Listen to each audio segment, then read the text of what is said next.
Lusaka, Zambia's heartland and capital city, is the country's chief administrative center and a major financial, transportation and manufacturing hub. Lusaka is one of the fastest growing cities in the SADAC region, with a population that stands at 1,461,000. Of course, this according to the Southern African Cities Network. Here's a look at the city's investment case. Lusaka is the administrative and commercial hub of Zambia. The city's contribution to Zambia's economy has led the country into being more than just a financial hub in Africa, but also an influential link within Africa. According to the South Africa's Department of Economic Development and Tourism, Zambia is the largest trading partner with South Africa's second largest provincial GDP contributor, KwaZulu-Natal. The department further states that exports from KwaZulu-Natal to Zambia in 2012 were valued at 247 billion rands. Both governments are working on a strong partnership of mutual benefit between Zambia and tourism. Zambia is Africa's second tourist destination after South Africa. Zambia is home to one of the 7 natural wonders of the world, the largest waterfall in the world, the Victoria Falls. Other tourist attractions include Kariba Dam, one of the largest man-made dams in the world, and the Kalamba Falls, one of the deepest falls in the world. The country also has 19 national parks, with one of the largest in the world. The Southern African country is one of the world's fastest growing economies, according to the World Bank, with its capital city Lusaka as one of the fastest growing cities in the SADC region. Population stands at just under 1.5 million people, according to the Southern African Cities Network. But as the population increases, Lusaka is experiencing a land shortage. Poor infrastructure has been a matter of concern in the city, in particular infrastructure related to basic needs such as clean water supply. Lusaka serves as the country's business hub. However, for the city to tap into its full growth potential, it needs to develop its infrastructure base. Philani Nyalunga, CNBC Africa, Johannesburg.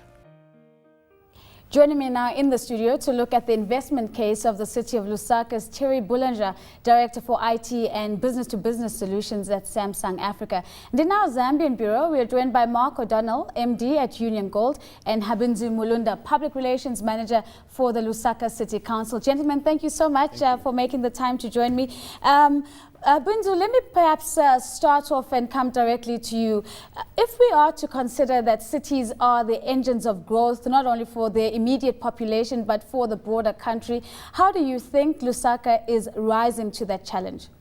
Well, thank you so very much for having me. I think Lusaka, if you look at where we're coming from, would say that it positions itself very well with that perspective, in the sense that even the positioning itself as a city in the central part of this country, it has actually facilitated a lot of activities. Talk about economically, socially, and also being the political seat for this country. A lot actually is happening in Lusaka, and when you look at the way the city is growing, if somebody was to visit Lusaka, for instance, 10 years ago, and if they were to come today, they would be surprised to see unprecedented developments that have taken place. And that actually gives you a picture of how the city has positioned itself in that way. Perhaps, Mark, let me come to you as one of the prominent voices in business in Lusaka. And when Habinzu speaks about a city that is developing in leaps and strides, it would be important to understand whether, in terms of ease of doing business, the city is improving on that front. What has your experience been?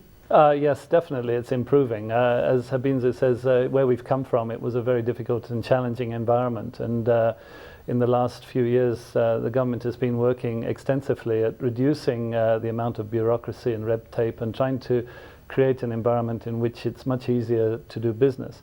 But Lusaka is expanding at a very, very rapid rate. Even if you were here 3 months ago and you come today, you'll notice a change because of the speed of change. And that just, I think, goes to show, the confidence that people have in the Lusaka area.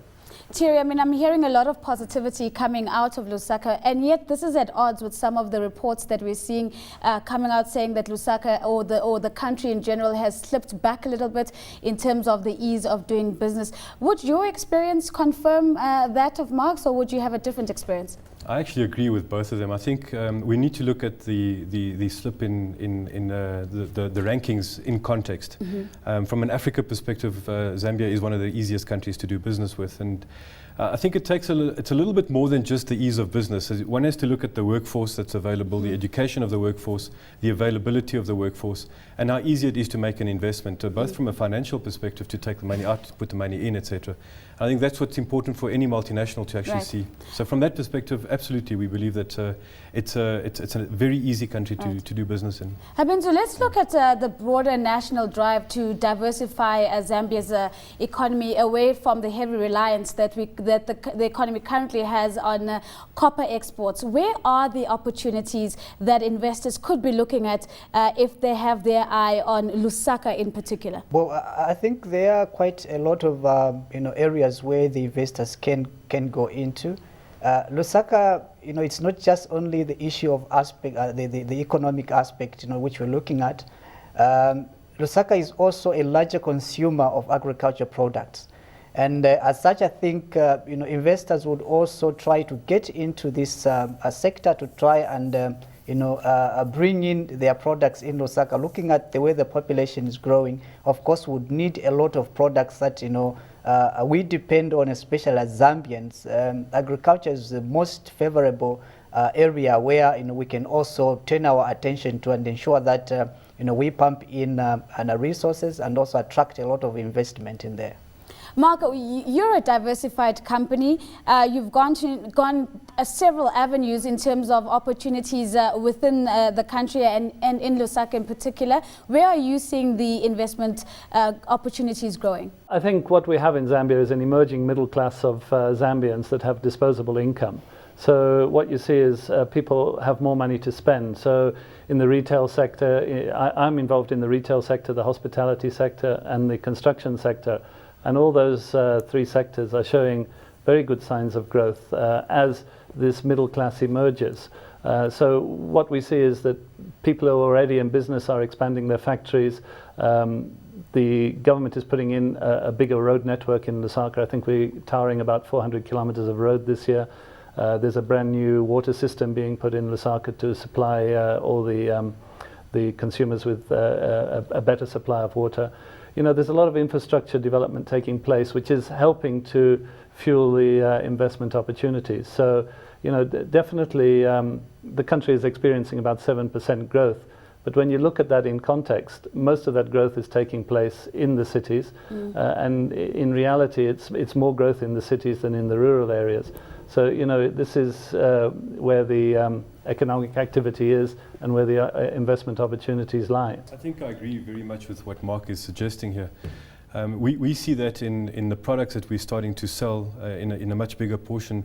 A good indicator, for example, is from a Samsung phone perspective. We've got the ultra low cost, we've got the feature phones, and we've got the smartphones. And already we're starting to see 60% of our phones are becoming the smartphones, which means that middle income group is growing. We're starting to see a big impact in terms of the sales of white goods, refrigeration. And refrigeration has a huge impact on a family. It needs obviously to have the right infrastructure. But as Mark said as well, this is in urban areas. We need to not ignore the rural environment as well. And I think that's also a big focus for us as well. And maybe let's take a step further in that direction, Thierry.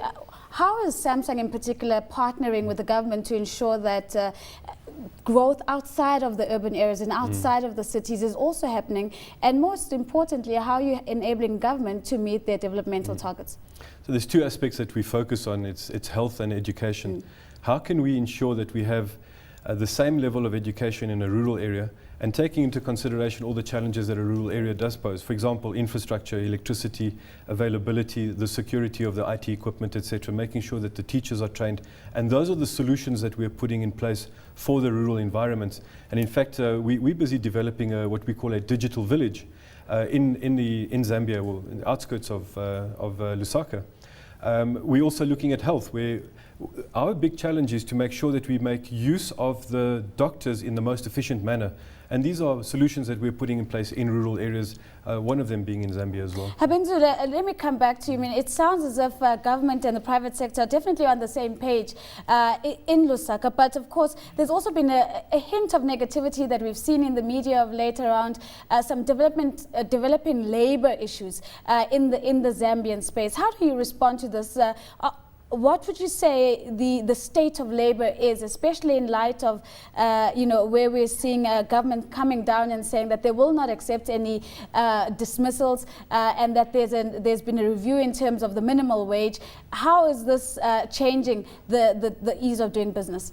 Although I may not really be competent to talk about that, but I think the government has been trying to create an enabling environment for such kind of labor issues.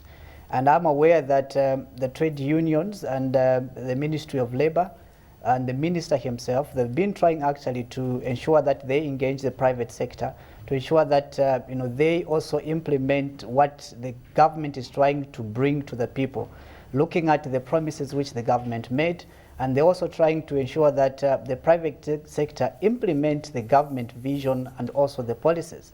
So on that front, I really think that there is a lot of effort that is being made on the side of the government, and we hope that together with the private sector, they will be moving at the same page to ensure that we don't get those confusions later. Of course, before I let you go, Habinzi, perhaps to stay with you there before we go to break, when we think about cities as well, we think of the city's capacity to sweat the assets that they have. How do you think the city of Lusaka is faring, and is there room for improvement? Well, I think we're striving, we're getting there. We've been trying to put in place a lot of policies to try and respond to those challenges.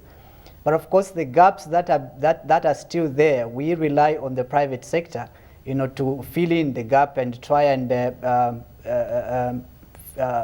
respond to some of the few things that we cannot provide as agents of the government. So as such, I think we are trying to come up with productive policies, to ensure that even the private sector is not left aside. If you look at the way we've been operating now, I think in the last 10 years, there is a lot of pronouncement on the public-private partnership arrangements. And this is the reason why we want to ensure that we don't leave these stakeholders, because they're very important. For Lusaka City Council, we have realized actually even in our mission statement that we cannot provide a quality service without the participation of the stakeholders. And this is the more reason why we need them more, and we want to ensure that those areas where we cannot reach, they are able to fill in and provide those kind of services. We have to go for a short ad break and say goodbye to Mark O'Donnell, MD at Union Gold. More on the city when we return. See you in 2 minutes.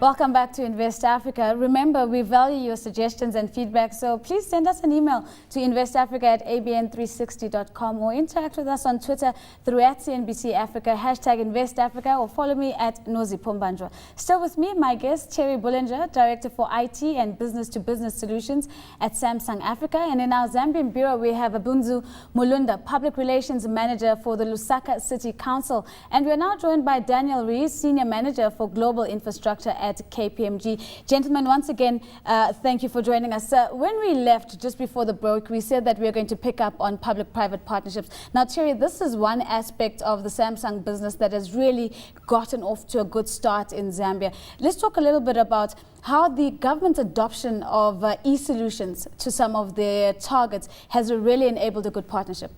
I think we've both identified that there's an issue from an urbanization perspective, and we've heard very clearly that there's pressure on the Lusaka City Council as well. So how do we actually help in terms of curbing that urbanization? In other words, to provide services in a rural environment, and this is where we've actually partnered with the government in terms of providing those e-solutions, specifically focused, as I mentioned, on education and on health. One of the elements that we're looking at is to see how we can make use of the doctors more efficiently and providing those solutions in rural areas. And the second one, obviously, is to make sure that we have education solutions which are just as good as the solutions that you would find in urban areas, but in those rural areas as well. Of course, Daniel, if we come to you, it seems as if infrastructure has been pinpointed as a game changer for the city of Lusaka to deliver on its mandate as an engine of growth. From where you sit, are you seeing infrastructure development reflected as a priority on the government's agenda? Yes, it's fair to say that the wonderful opportunity that faced Lusaka has also had challenges to date around some of the basic infrastructure. If you think of water, power and transport, these have been lacking with load shedding, inadequate water and congested roads. However, the government has put a real priority. I think the fellow panelist earlier mentioned 400 kilometres of roads in Lusaka that are being rehabilitated, but also improving walkways and the connections with intermodal transport connections, which are essential. The national utilities ZESCO are reinforcing some of the transmission lines and substations around Lusaka so that when new generation comes online, and today's a very exciting day, our president is at Kariba commissioning a new generator at Kariba North Bank. So when that extra power comes online, it can be distributed within Lusaka, and the water systems are being tackled. And I'm very pleased to hear the other panelists just mention the steps forwards in ICT, because of course it's access to services rather than just transport that's essential, and we can reduce some of the movements by delivering solutions through the internet. I would think that Thierry here at the desk would agree strongly that there's a very prominent role for the private sector to see the delivery of these infrastructure projects. And perhaps staying there with you, Daniel, what are we seeing coming out of Lusaka from an incentivizing the private sector point of view? Are we seeing the government really putting out attractive offers to private sector so that they can have bankable projects that they're working on? It certainly is. The Zambia Development Agency was established well over 10 years ago and has a very clear framework for attracting investors. Once you get a license, and if you invest over $500,000, there's a wide range of non-fiscal incentives that relate to protection, ability to own land, but then also monetary. So for the first 5 years, there's no tax on profits, and thereafter there's a staged increase up to 10 years. There's no tax on dividends, and quite a number of other incentives. And this really has helped boost manufacturing and other industries. There's a long way to go. But interestingly, I think we're going to see the landscape change a bit more again, which is the renewed emphasis on multi-facility economic zones. And that's looking at the model of other emerging countries where these have been very successful. And we've got two that are just getting established outside Lusaka, and these have additional incentives that broaden the net on types of industry that are applicable to get these incentives. And I think that's going to drive a lot more growth, both around the country, but specifically here in Lusaka. And perhaps, Habunzi, you can pick up on this point that Daniel has raised around multi-facility economic zones. In particular, which sectors are being targeted by these zones, and what are the outcomes that we're looking for? Definitely, I think, all the sectors, they play a bigger role when it comes to the multi-facility economic zone, because it's not just one entity which is being looked at. We want to have an all-inclusive approach, because we get the participation of all the stakeholders, and they have also a share in ensuring that a country develops. And this is the vision which the government is trying to float out there. Suffice to say that we want also, as a city of Lusaka, to have that picture of other status cities around the world. And when you look at the vision which we've been carrying, especially that we clocked 100 years, the vision for the government was that we need to start looking forward. Perhaps, Terry, let's turn to you. I mean, what seems to be a key theme here as well is how benefits in one particular sector can have spillover, provided that those sectors are connected. Yeah. Now, this is also one potential that ICT can deliver on. Yeah. In light of that, in looking at the case of Lusaka, how are we seeing other sectors developing from the ICT advancements that they've made? I think any company that's going to make an investment in any particular country needs to understand the policies of the government. And we've had experience from the government's perspective in terms of full cooperation from a private and a public perspective. One of the examples is we've had situations where we've found a lot of counterfeit products in Zambia, and the government has really taken this very seriously and assisted us in stamping this out. So that's one of the elements of the full cooperation from the government's perspective, because that for us is an important aspect. I think in terms of the e-government solutions, that is an MOU that we are busy working with the government directly. We've done all the presentations, and we're now looking at specific environments, obviously with a big focus on education and health. Of course, one would be slightly worried if they looked at the composition of the labor force in Lusaka, where more than half, almost 60%, is in the informal sector. How can ICT play a role in creating entrepreneurs such that we can see the number of people that are actually able to have a sustainable livelihood increase? Well, this is exactly why we said that the focus needs to be as well to curb the urbanization. In other words, to provide those services in rural areas and to provide quality services in rural areas so that you're actually in creating that workforce. But over and above that, it's also to participate with the government in specific sectors, in specific programs that we've engaged with.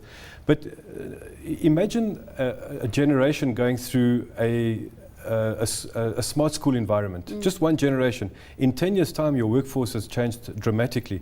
And this is exactly what we're pushing for as well. And in light of that, would you say that the ICT competency actually has the effect of leveling the playing field when one looks at creating a globally competitive workforce?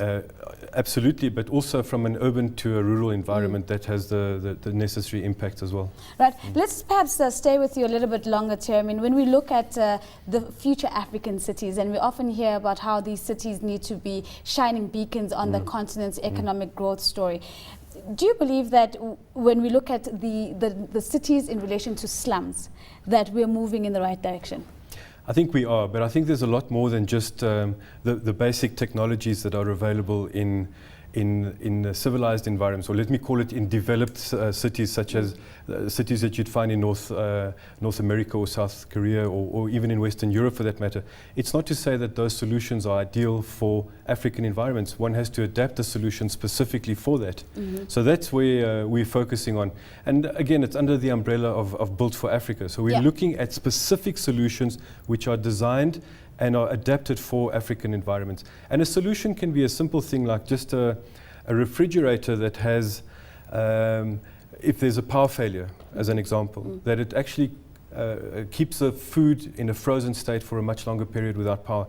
Those are the kind of solutions which are ideal for African environments. But perhaps let me object and say that one would think that the natural development path that African markets should follow should be migrating towards products and services that are reflective or similar to what we see in the developed world. And what I'm hearing from you is that Built for Africa is maybe quite different. It's about maybe being competitive within the environment. Absolutely. Shouldn't we be trying to shift the structural challenges and constraints that we have so that we're on a level playing field globally? So that is a process that has to happen. But to actually participate in that process, you can't go from the one state to the other. Another practical, and we look at it from a grassroots level perspective. A practical example is, again, if I'm in a rural area and I have no access to electricity or very unreliable access to electricity, my solutions need to cater for that. Taking a notebook and putting it on with a solar panel, at least I'm providing a viable environment. And those are the kinds of things that we look at. So it is a process, it is a journey that has to happen. But I think as well, there's a huge benefit in terms of what we're doing, because in many cases you have a consumer that's buying for the first time. That consumer's buying for the first time. We need to make sure that that consumer has a good experience. And whether that consumer is in Africa or in North America, the products need to be adapted for that. Simple things like that. Right. Habinzu, let me come back to you in Lusaka and perhaps touch on maybe a final point on a very important function that a city has to perform, and that's obviously creating a conducive environment for employment creation. Again, if we look at the stats, a large portion of the labor force is in the informal sector. How are you working to turn this around? Yes, we do have a larger portion which is in the informal sector, and I think this is what the government has been trying to address. The current government, when it came into power, they've been trying to bring that aspect on board to try and turn around this issue. Essentially, it is a little bit challenging in the sense that perhaps we may not have all these group of people swallowed in the formal sector. But what the government is trying to do is to also create an environment where the people that may not be swallowed into the informal sector have also a privilege of doing businesses within their own domain. And as such, from Lusaka City Council's point of view, we've been trying to work with the Ministry of Local Government and Housing, for instance, in the Central Business District, to try and come up with street marketing, for instance. We have done the drawings which the government did request us as the Lusaka City Council through the Department of Engineering, so that we can see how we can bring in these people who may not have a privilege of getting into the formal sector. So really, it is a long way to go, and we are trying to see how best, together with other players, we can have this matter handled. We've come to the end of this week's edition of Invest Africa. Thanks to all my guests: Cherry Bulanja, Director for IT and Business to Business Solutions at Samsung Africa; Habinzu Mulunda, Public Relations Manager for the Lusaka City Council; and Daniel Ree, Senior Manager for Global Infrastructure at KPMG. Now, Bruce Whitfield is up next as he unpacks the latest news from South Africa's economy on Tonight with Bruce. Until next time, it's goodbye and thank you for joining us.